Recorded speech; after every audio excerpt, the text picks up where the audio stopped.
दिल्ली के सीएम अरविंद केजरीवाल को ईडी का समन आया है और आम आदमी पार्टी पूरी तरह से बीजेपी पर आरोप लगा रही है कि बीजेपी सिर्फ फंसाने की कोशिश कर रही है। और इसी पर और ज्यादा बात करने के लिए हमारे साथ बीजेपी से सांसद मनोज तिवारी जी हैं। सर, क्या कहेंगे जिस तरह से आम आदमी पार्टी अब आरोप लगा रही है कि बीजेपी डरी हुई है चुनाव से और इसीलिए फंसाने की कोशिश कर रही है?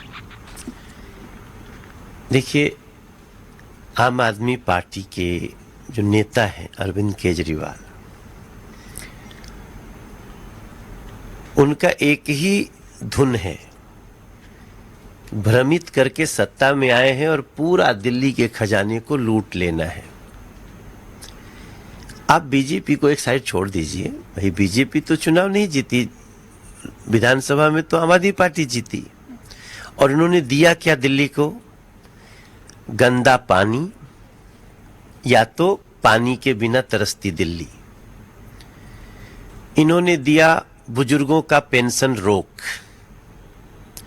इन्होंने 10 साल में एक नया राशन कार्ड किसी का नहीं बनाया। गरीबों के परिवार भी तो बढ़ रहे होंगे। गंदी यमुना जी, टूटी गलियां, टूटी सड़कें। आप चले जाइए हमारे पास। अभी क्या होता है कि हम लोग तो ज्यादातर, मैं मीडिया के भाई बहनों से भी बोलना चाहता हूं, आपके चैनल से भी, कि हम ज्यादातर लुटियन जोन घूमते हैं।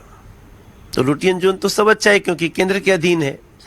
आप यहां से बुराड़ी चलिए, मुकुंदपुर चलिए, यहां से आप किराड़ी चलिए, आप यहां से ज्यादा दूर नहीं, आप मेट्रो के नीचे गोकुलपुर से चले एक बार घूम जाइए, तो हो सकता है कैमरामैन कैमरा लेके गिर जाए, आप माइक लेके गिर जाइएगा। और इसके अलावे क्या दिया कि गली गली शराब की दुकान,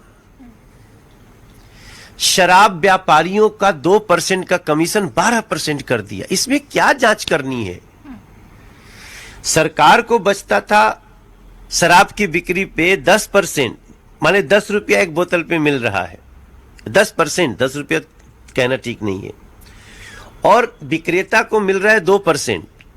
तो इन्होंने उल्टा कर दिया, नहीं, विक्रेता को मिलेगा 12% और सरकार को मिलेगा 1.5%।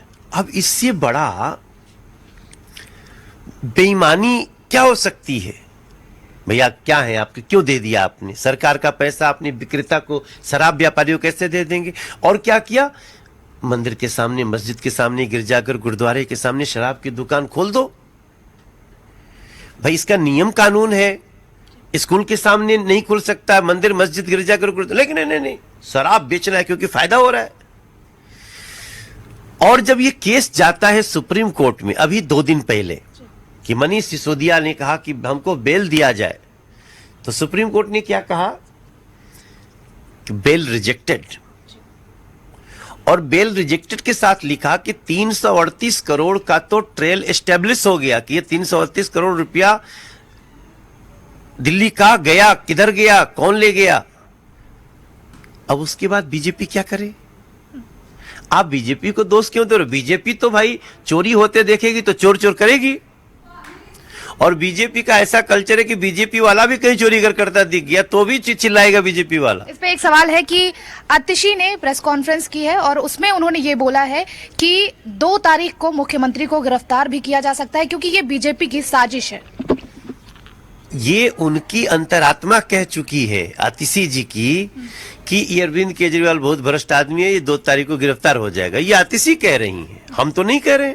हम तो कह रहे हैं जो सवाल होगा उसका जवाब दो। अगर आपने ठीक जवाब दिया तो आप बच सकते हो, आपने नहीं जवाब दिया तो सुप्रीम कोर्ट ने तो कह ही दिया है कि 338 करोड़ का सीधे सीधे ये ट्रेल एस्टेब्लिश हुआ है, तो फिर तो आप फंस जाएंगे। तो आतिशी को पता है कि अरविंद केजरीवाल करप्ट है, बेईमान है, दिल्ली का अपराधी है, इसलिए गिरफ्तार हो जाएगा। मुझे तो नहीं लग रहा। मुझे तो लग रहा है कि सवाल का जवाब नहीं देंगे तब गिरफ्तार होंगे। अब ये आतिशी जाने और कैसे कैसे अपने चले चाटे बना रखे हैं अरविंद केजरीवाल जी, वो जाने। बहुत बहुत शुक्रिया। और ये थे हमारे साथ बीजेपी से सांसद मनोज तिवारी। कैमरा पर्सन राम के साथ काजल सिंह, TV7 भारत।